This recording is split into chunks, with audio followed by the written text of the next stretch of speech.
Selamat sejahtera, saya Eng Chen Hui. Apa itu struktur bangunan? Struktur didefinisikan sebagai anggota-anggota yang dipasang antara satu sama lain dengan penyambungan yang sesuai dan selamat bagi menghasilkan suatu kerangka yang berupaya menanggung beban yang dijangkakan.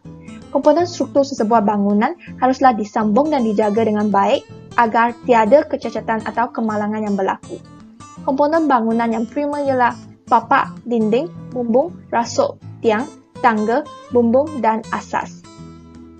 Elemen yang lain seperti tingkap dan pintu merupakan bukaan sesebuah struktur. Kemasan memberikan nilai estetik kepada bangunan. Dalam laporan ini, kami akan menerangkan secara terperinci berkaitan elemen bumbung, tangga, dinding, tingkap dan pintu, lantai, siling, tiang dan juga rasuk. Selamat sejahtera, nama saya ialah Tunesh Devi anak perempuan Muthusamy. Pada hari ini, saya akan membentang tentang komponen rumah iaitu bumbung. Bumbung merupakan satu identiti untuk sesuatu bangunan.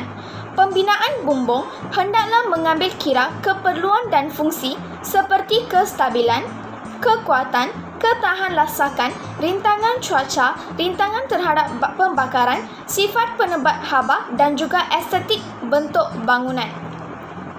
Terdapat dua jenis bumbung, iaitu bumbung rata dan juga bumbung curam. Bumbung tebing layar, bumbung limas, bumbung layang, bumbung mansard, bumbung pisang sesikat, bumbung rata, bumbung Minangkabau dan juga bumbung Gabriel merupakan antara contoh bumbung rata. Manakala bumbung ganding tertutup, bumbung simpai, bumbung gulung-gulung dan juga bumbung pisang sesikat merupakan antara contoh bumbung curam.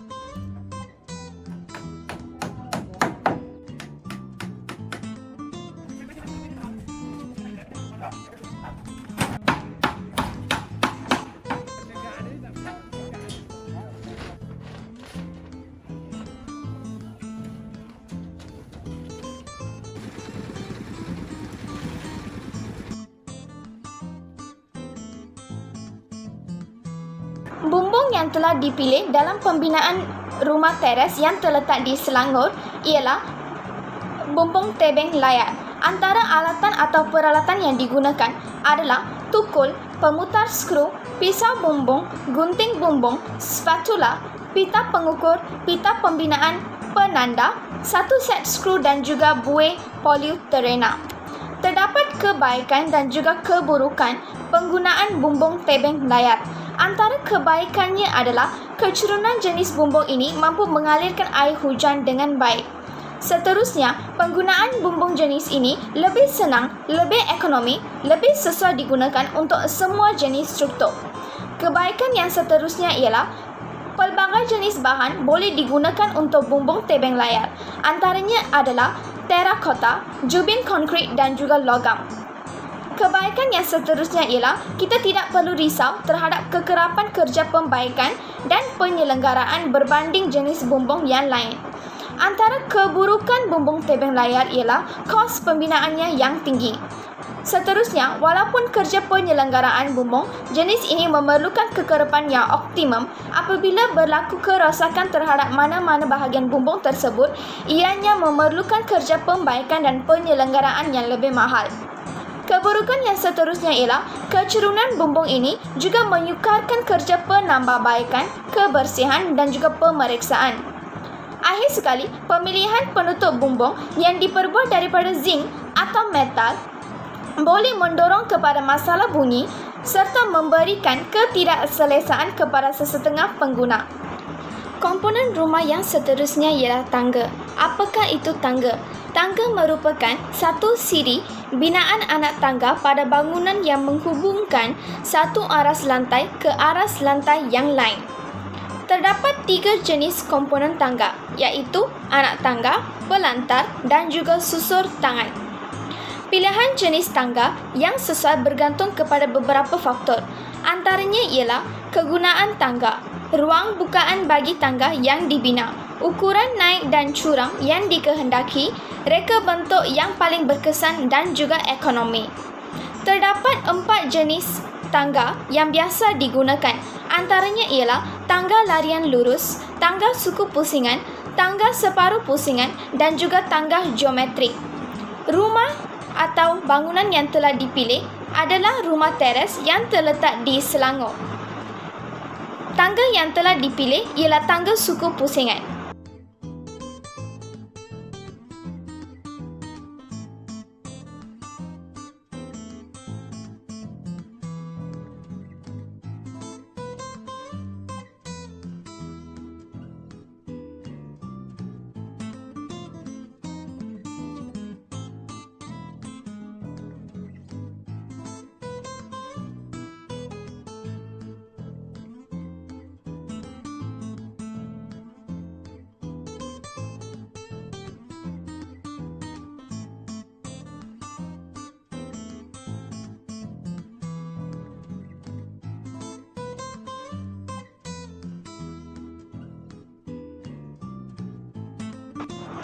Alatan atau mesin yang digunakan dalam pembinaan tangga adalah simen, pasir, batu bau, dawai penyikat, lapisan kalis lembap, papan, brik, besi tertulang, benang, tukul, pita pengukur, kertas pasir, gergaji, pemotong besi, mesin pembancuk konkrit dan juga mesin penggitar. Terdapat kebaikan dan juga keburukan tangga suku pusingan. Antara kebaikannya ialah penggunaan tangga suku pusingan amat sesuai untuk ruang bukaan tangga yang terhad di mana tangga larian lurus tidak dapat digunakan. Selain itu, tangga suku pusingan juga tahan lama. Antara keburukannya ialah kosnya yang tinggi. Selain itu, tangga ini juga mempunyai risiko sekiranya terjatuh dari tangga. Hal ini demikian kerana tangga ini diperbuat daripada bahan yang keras. Setakat itu sahaja daripada saya. Sekian, terima kasih. Hai, nama saya Rivashini. Sekarang saya akan membentangkan tentang elemen dinding. Dinding merupakan elemen bangunan yang dibina menegak untuk membagikan ruang-ruang. Dinding penting dalam pembinaan sebuah rumah untuk memberi kestabilan kepada rumah dengan menanggung beban bangunan. Secara umumnya, dinding dibagikan kepada dinding luar yang bertindak sebagai pelindung daripada unsur luar dan dinding dalam sebagai pemisah antara ruang. Dinding dibagikan kepada dua kategori, iaitu dinding galas beban dan dinding tak galas beban. Dinding menggalas beban menanggung beban sama ada beban pugak, beban sisi dan beban tepi ufuk. Dinding tak galas beban hanya berfungsi sebagai pembahagi ruang dan tidak menyokong sebarang beban. Selain itu, jenis-jenis dinding dikenali mengikut jenis bahan yang digunakan. Bagi rumah Rivashini, dinding bata telah dipilih dan dibina sebagai dinding menanggung beban dan tidak menanggung beban. Bahan utama dinding bata adalah tanah liat. Dinding ini terdiri daripada bata yang disusun secara berlapis dan berlekap untuk mengelakkan sambungan pugak yang berterusan. Bagi meningkatkan lagi kekuatan, ikatan jenis Inggeris telah digunakan. Ikatan jenis ini dianggap sebagai ikatan yang paling kuat kerana tidak mengandungi sebarang sambungan tegak yang berterusan. Ikatan ini disusun dengan satu lapisan kepala bata diikuti lapisan sisi bata berselang-seli. Kemasan yang digunakan adalah cat. Jenis dinding ini dipilih berdasarkan beberapa faktor. Faktor utamanya adalah dinding bata ini memberi kestabilan yang lebih tinggi kepada bangunan, iaitu tidak runtuh semasa hayatnya. Selain itu, jenis dinding ini juga lebih kuat dan tebal untuk menanggung beban. Tekasan tegangan diperoleh oleh beban yang tidak sama bertindak pada dinding dan penyokong sisi adalah cukup kuat. Dinding bata juga mempunyai kebolehan untuk mencegah kepanasan dan kesejukan dari memasuki bangunan serta menentang air hujan dari meresap ke dalamnya. Dinding jenis ini juga menjamin keselamatan dengan mempunyai kebolehan untuk menahan api apabila terbakar. Batu bata jenis tanah liat ini disifatkan sebagai batu bata tahan api. Tambahan pula, jenis dinding ini memberi keselesaan dan menjamin ketenteraman penghuni dengan menyerap bunyi dari dalam dan luar rumah. Kaedah pembinaannya adalah: langkah pertama, pembinaan dinding bata ialah membuat penandaan di tapak kawasan yang hendak dibina. Kuantiti bata dan mortar hendaklah dikira sebelum pembinaan termasuk pembaziran yang mungkin berlaku. tapak hendaklah dibersihkan dan ditandakan di mana dinding akan dibina. Lapisan kalis lembap diletakkan di bahagian tapak dinding untuk mengelakkan lembapan meresap atau naik ke dinding. Semasa pembinaan dinding, ruang, pintu dan tingkap hendaklah disediakan sebagaimana di dalam lukisan. Ruang yang disediakan hendaklah mengambil kira ruang untuk lapisan mortar setepat 15 mm. Bata disusun di atas lapisan kalis lembap. Lapisan kalis lembap yang dipasang berfungsi untuk menghalang kelembapan naik ke bahagian atas dinding. Kelembapan ini akan menyebabkan pengaratan kepada binaan logam, mengelupas pada lepaan dan cat, peropotan pada binaan kayu, permukaan dinding berlumut, kerosakan kepada pendawaian elektrik dan ketidakselesaan kepada penghuni. Benang dan timbang air digunakan semasa proses pembinaan bagi mendapatkan kelurusan, kepugakan dan kesamarataan di permukaan bahagian atas. Pada lapisan keempat, lapisan kasa dawai diletakkan untuk menghalang keretakan pada sambungan mortar. Bagi besi permulaan pada tiang sepanjang kira-kira 600 mm boleh disediakan dengan jarak susunan bata 4 atau 5 yang akan dimasukkan ke dalam susunan bata bagi mengelakkan keratan di antara dinding dan tiang. Bagi dinding yang luas, pengukuh perlu diletakkan untuk mengukuhkan lagi dinding bata. Selain dari pembinaan pengukuh, semasa pembinaan tiang, besi tertulang R6 atau R10 sepanjang 600 mm disediakan dengan jarak 4 atau 5 lapisan bata untuk dimasukkan dalam lapisan bata. Lapisan mortar setebal 10 hingga 12 mm diletakkan untuk mengikat bata. Bata hendaklah direndam dengan air sebelum digunakan untuk memastikan ia tidak menyerap air dari mortar yang boleh menyebabkan keretakan. Bagi pembinaan dinding menggunakan bata muka, perlu dipastikan bahawa permukaan bata hendaklah bersih dan sambungan bata adalah seragam untuk mendapatkan nilai estetika pada dinding. Lepas simen mengandungi simen, pasir dan air dilepas dalam 3 lapisan. Kemasan digunakan untuk menghasilkan permukaan dinding yang lebih menarik adalah cat. Antara alatan atau mesin yang digunakan dalam pembinaan dinding adalah pendukul, kasa dawai, baldi, sudip, pembenang, penyeduk, penimbang air, bantalan, pahat, pemaras dan sesiku pemidang. Apakah kelebihan atau keburukan menggunakan dinding bata? Kebaikan yang pertama menggunakan dinding bata adalah ketahanan apabila terdedah kepada faktor persekitaran negatif, risiko kebakaran rumah yang rendah, rintangan bunyi yang tinggi, lebih kuat dan stabil, dan keburukannya adalah kos pembinaan yang tinggi. Elemen yang kedua ialah tingkap dan pintu. Tingkap ialah satu bukaan yang dibuat pada dinding untuk membolehkan cahaya matahari masuk menerusinya. Tingkap ini dikemaskan dengan bahan lut sinar atau lut cahaya yang dipasangkan kepadanya. Di samping membenarkan cahaya menerusinya, bahan-bahan itu bertindak sebagai penghalang angin atau hujan. Dengan adanya tingkap, udara silih berganti di dalam bangunan dan pandangan keluar. Terdapat 4 jenis tingkap yang biasa digunakan, antaranya tingkap berengsel tepi, tingkap berlongsor, tingkap daun berpangsi, tingkap ram kaca boleh aras. Jenis tingkap yang dipasang di rumah Yuashni adalah jenis kelusur mengufo. Pintu ialah satu bukaan pada dinding bagi membolehkan laluan keluar dan masuk ke dalam sebuah bangunan atau di antara bilik-bilik di dalam bangunan. Pintu yang biasa digunakan untuk bangunan boleh dikategorikan kepada 3, iaitu pintu beroti, pintu rata dan pintu panel. Pintu panel telah dipasang di rumah Yuashni. Antara faktor-faktor pemilihan tingkap dan dinding adalah lebih selamat sepanjang hayat, tidak mudah karat, lebih cantik dan tahan lebih lama. Kaedah pembinaan bagi tingkap dan pintu adalah kerja pemasangan rangka pintu dan tingkap perlu dilakukan dengan teliti. Ia perlu dipasang sebelum kerja pemasangan batu-bata dilakukan. Rangka tingkap dan pintu haruslah berada dalam keadaan yang baik.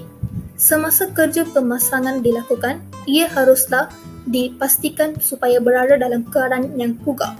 Kepugakannya boleh ditentukan dengan menggunakan pelembab. Setelah itu, rangka tingkap dan pintu itu dipotong pada bahagian tengah, atas dan bawah. Di atas kepala jenang rangka, pintu dan tingkap diletakkan ambang konkrit yang mempunyai ketebalan bata semasa kerja mengikat batu-bata dijalankan. Alatan atau mesin yang digunakan dalam pembinaan tingkap dan pintu adalah gergaji berkeliling, pahat, pita pengukur, gerigi elektrik, penukul dan skru. Kebaikan dan keburukan pemilihan pintu dan tingkap ini adalah: kebaikan yang pertama adalah penampilan yang menarik, prestasi penebat muji yang baik, ringan, rintangan kepada perubahan suhu secara tiba-tiba, ketahanan dan kebolehpercayaan, kos yang baik. Keburukan pemilihan dinding pintu jenis ini dan tingkap adalah hanya satu saja, iaitu memerlukan ruang yang besar. Itu saja daripada saya. Terima kasih. Saya akan meneruskan pembentangan kumpulan kami dengan komponen lantai di rumah saya. Lantai merupakan bahagian permukaan tapak yang rata bagi sesebuah bangunan yang menerima segala beban dan aktiviti penghuni di atasnya. Bangunan yang terpilih ialah rumah saya, iaitu rumah teres yang terletak di Taman Shazan, Kuantan, Pahang. Kawasan tersebut mempunyai sistem saliran yang baik. Tanah berupaya menanggung beban dari lantai dan mempunyai paras air bumi yang rendah.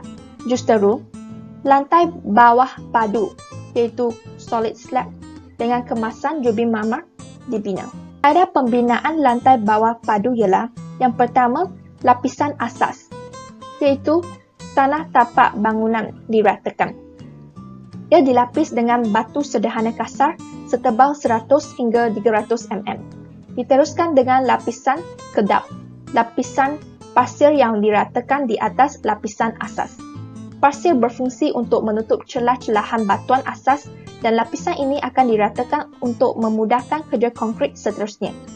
Lapisan yang ketiga ialah lapisan kalis lembap yang bertujuan untuk menghalang kemasukan air bumi ke permukaan lantai. Biasanya, bitumen, kepingan aspal dan polieten digunakan sebagai lapisan kalis lembap. Lapisan yang seterusnya ialah lapisan papak konkrit dengan ketebalan 150 mm. Menggunakan grade konkrit 15 Newton mm persegi. Seterusnya diikuti dengan lapisan lepa lantai dengan ketebalan tidak kurang daripada 25 mm. Ia berfungsi sebagai penebat haba. Akhir sekali, lantai akan dilengkapkan dengan kemasan untuk memberikan nilai estetik kepadanya. Untuk alatan, mesin atau peralatan yang digunakan untuk kerja pembinaan lantai bawah padu pertama ialah RBC Match, pasir, dam proof coarse DPC, concrete strip machine, batu kerikil, liquid dam proof membrane dan juga membran kalis lembap. Kebaikan dan keburukan jubin marmer. Yang pertama ialah gaya elegan. Ia memberikan galas yang halus dan sukar untuk ditiru. Yang kedua ialah penampilan unik. Yang ketiga, bahan semula jadi, membawa kekuatan martabat yang menarik dari gunung yang mengalir ke dalam ruang pedalaman. Yang keempat, mudah dihilap. Ia akan menghasilkan rasa keagungan yang sangat tinggi dalam ruang. Kelima, boleh disesuaikan dengan haba yang berseri, kerana jubin marmer ialah sejenis pengalir haba yang baik.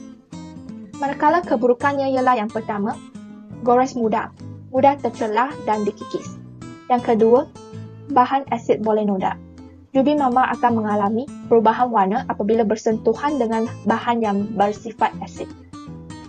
Yang ketiga, rapuh. Jubin marmer memerlukan tukang mahir dalam pemasangannya. Yang keempat, permukaan licin, menyebabkan penghuni mudah terjatuh apabila berjalan di atasnya. Dan akhir sekali ialah kos yang tinggi berbanding dengan kemasan lantai lain seperti seramik, parquet dan karpet. Itu sahaja daripada saya. Sekian, terima kasih. Selamat sejahtera, nama saya Tian Xin. Saya akan teruskan pembentangan dengan pembinaan siling. Siling merupakan satu lapisan yang dibina untuk melindungi kayu-kayu kasar, roti gulung-gulung bumbung daripada penglihatan. Pembinaan siling boleh dibahagi kepada dua jenis, iaitu siling tetap dan siling gantung. Berdasarkan pemerhatian, Bangunan yang dipilih adalah dibina dengan siling tetap bersama dengan bahan kemasan plaster. Kaedah pembinaan siling plaster. Ia dimulakan dengan pemasangan jalur kayu pada bingkai kayu untuk membuat satu permukaan yang rata. Bahagian pertama akan seterusnya digantung ke siling untuk mendapatkan idea kedudukannya. Kemudian, dengan menggunakan T-bracket, angkat piring pertama ke siling pas dengan tepat dan sudut. Kemudian, pembinaan akan diteruskan dengan pemasangan papan di sepanjang dinding pertama. Dan pemasangan paku atau skru akan diteruskan. Ianya juga diteruskan dengan pemasangan baris kedua dengan plat separuh untuk menukarkan sendi. Dan kemudian, pembinaan siling plaster ini akan diakhiri dengan pemasangan panel. Peralatan dan mesin yang akan digunakan untuk pembinaan siling plaster adalah aluminium bar, plaster, plastering trowel, pengaduk genggam dan alat aras spirit. Terdapat kebaikan dan keburukan bagi pembinaan siling plaster. Antara kebaikannya adalah ianya dapat mencantikkan hiasan dalaman, menambah baik ruang dan reka bentuk dalaman, di mana ruangan dalaman rumah akan kelihatan lebih besar jika dipasang dengan plaster siling. Selain itu, plaster siling merupakan penebak suhu dan haba yang baik dan ia lebih menjimatkan kos jika dibandingkan dengan kemasan yang lain. Antara keburukan plaster siling adalah ianya adalah tidak kalis air. Satu tompok kuning akan terbentuk pada plaster siling apabila berlaku kebocoran pada bumbung. Selamat sejahtera dan salam bahagia. Nama saya Justin dan hari ini saya akan membentangkan dua elemen dalam bangunan yang dikaji, iaitu tiang dan rasuk. Yang pertama, tiang. Tiang merupakan struktur yang sangat penting dalam sesebuah bangunan. Tiang ialah kerangka bangunan yang berfungsi untuk meminda dan mengalihkan beban tanggungan seperti beban dari daya angin dan beban daripada bumbung, lantai dan rasuk ke asas bangunan. Terdapat berbagai jenis tiang yang merujuk kepada bahan yang digunakan dalam pembinaan seperti tiang keluli, tiang kayu, tiang batu bata dan tiang konkrit bertertulang. Dalam bangunan yang dikaji, tiang yang dipilih untuk pembinaan ialah tiang konkrit bertertulang. Hal ini demikian kerana bangunan yang terpilih untuk dikaji merupakan rumah di Malaysia. Malaysia merupakan sebuah negara yang mempunyai suhu dan kelembapan yang tinggi sepanjang tahun. Faktor tiang konkrit bertertulang dipilih ialah konkrit mempunyai ciri rintangan kepada kelembapan, rintangan kepada cuaca atau matahari serta memberi ketahanan yang kuat. Selain itu, kemasan untuk tiang yang dipilih ialah cat. Hal ini kerana cat merupakan medium kemasan yang paling mudah dan murah. Untuk kaedah pembinaan, yang pertama ialah pemasangan tertulang di tapak bina. Tertulang yang digunakan akan bersama pencekal yang disebut link akan dipasang mengikut saiz tiang. Tertulang ini akan diikat bersama link dengan menggunakan dawai halus dan jarak antara link ialah 200 mm. Tertulang yang telah disiap dipasang akan dibawa ke tapak bina dan di tapak bina, tertulang tersebut akan ditegakkan dan didirikan di atas tertulang asas yang telah ditanam di bawah tanah dan diikat kemas dengan menggunakan dawai halus. Proses ini dijalankan sehingga kedudukan tiang benar-benar kukuh stabil dan tegak.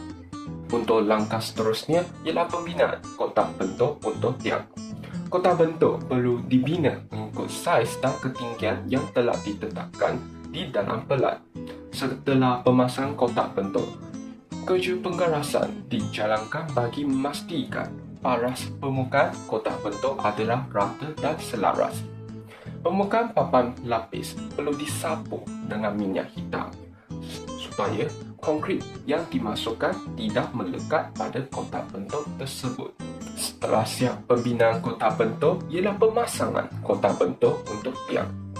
Kotak bentuk tiang terdiri daripada beberapa bahagian iaitu pendinding, perembat dan peringkat. Pendinding ialah papan lapis yang saiznya mengikut ketinggian tiang. Perembat ialah kayu yang dipasang pada pendinding bagi mengemaskan kedudukan dan bentuk seperti anak tangga. Kotak bentuk diatur dalam keadaan tegak mengikut bentuk tiang, iaitu bentuk segi 4, tetapi hanya dipasang dengan 3 sisi dan sisi terakhir dilekatkan apabila pemasangan sepenuhnya di tapak.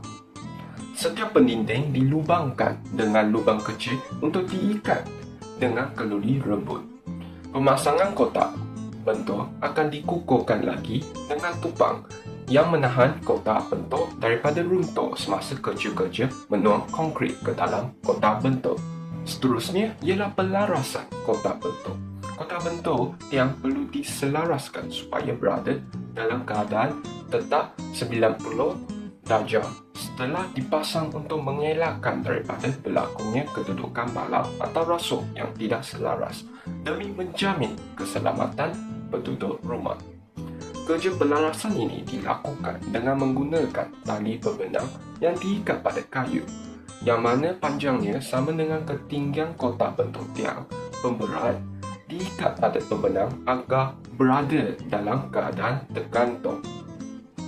Tupang juga dilekatkan supaya keduduk tiang stabil.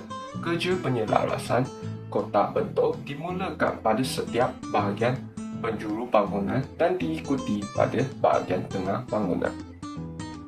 Pembinaan tiang dikuatkan lagi dengan memasang perembat dan menyetor tiang dan seterusnya dikemaskan. Selepas penyelarasan kotak bentuk, penuangan konkrit dijalankan. Sediakan konkrit, kren digunakan untuk mengangkat baku konkrit yang telah diisi konkrit ke dalam kotak bentuk yang telah disiap didirikan sebelumnya.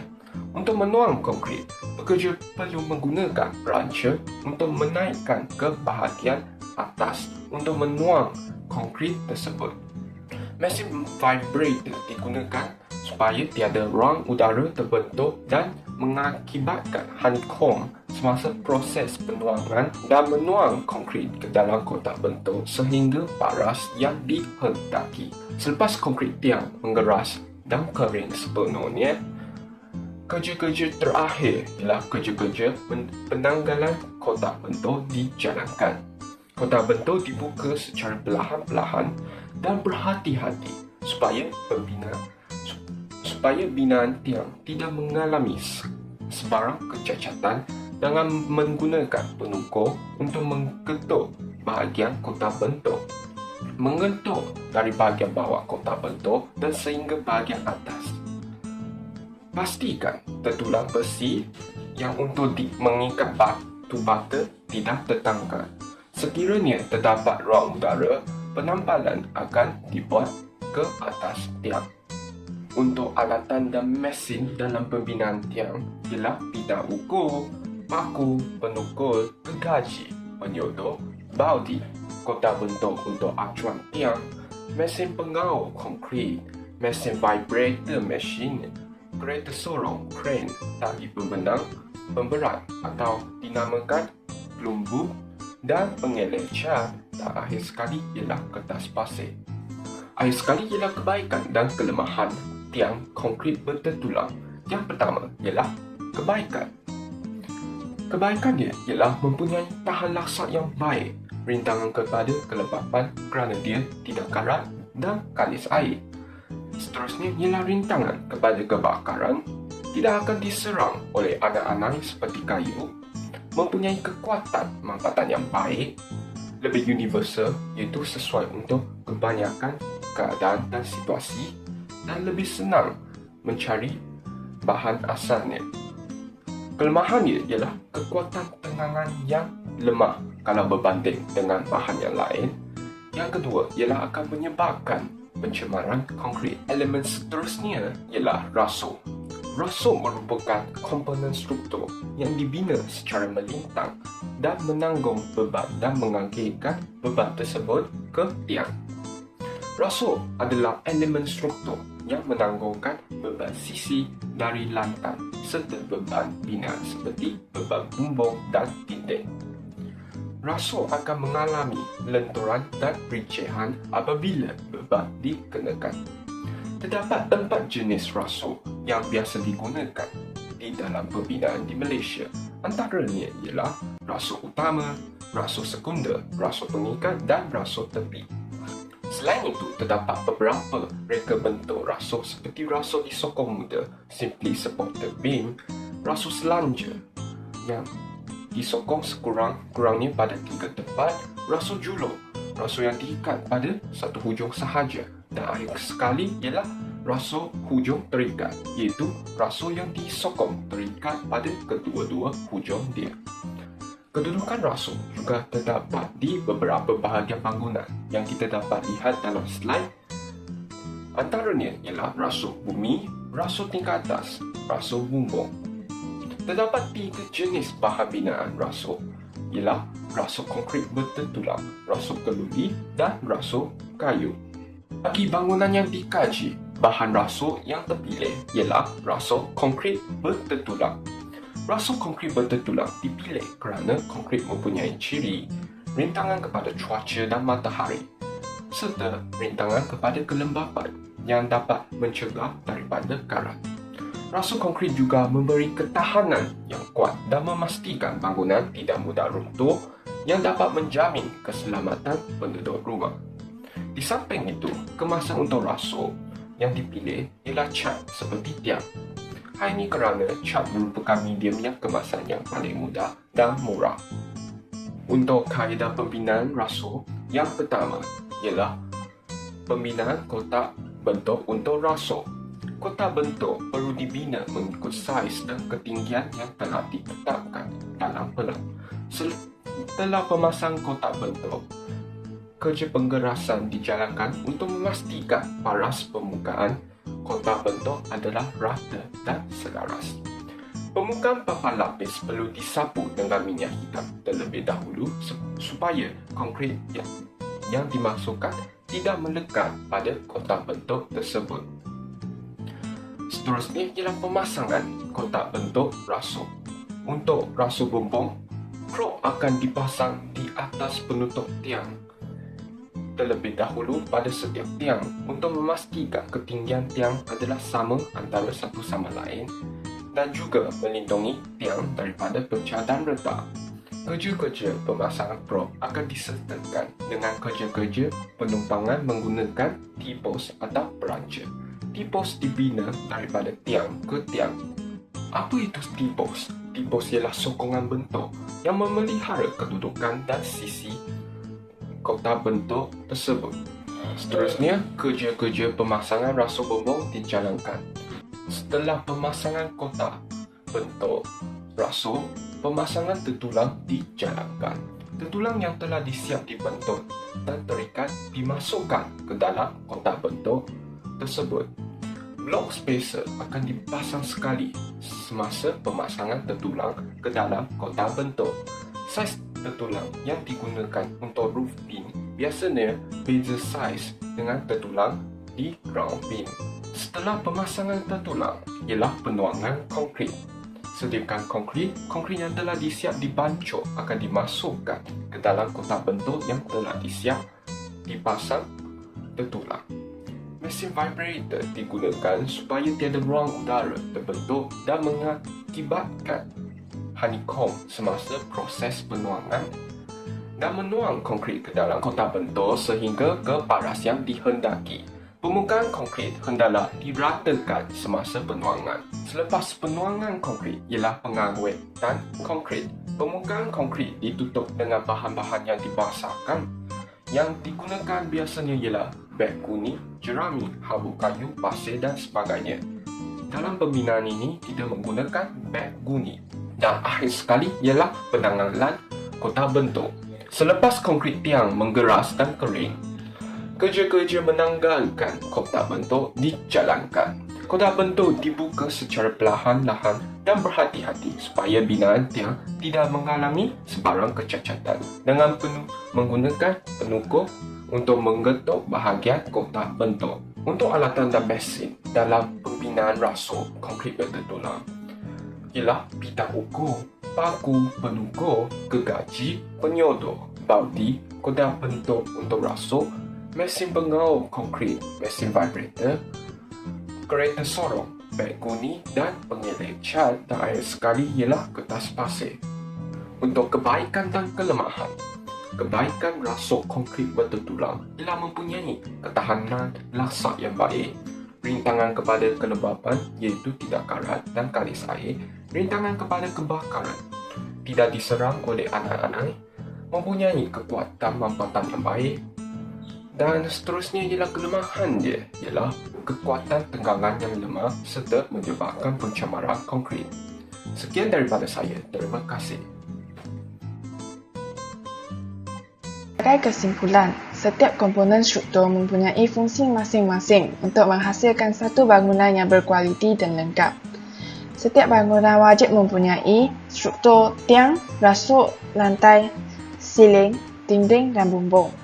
Setiap elemen ini mempunyai cara pembinaan yang berlainan mengikut kontraktor dan jenis elemen yang ingin dibina. Pemilihan bahan binaan dan kemasan amat penting dalam menentukan ketahanan lasakan sesuatu struktur. Itu sahaja daripada kumpulan kami. Sekian, terima kasih.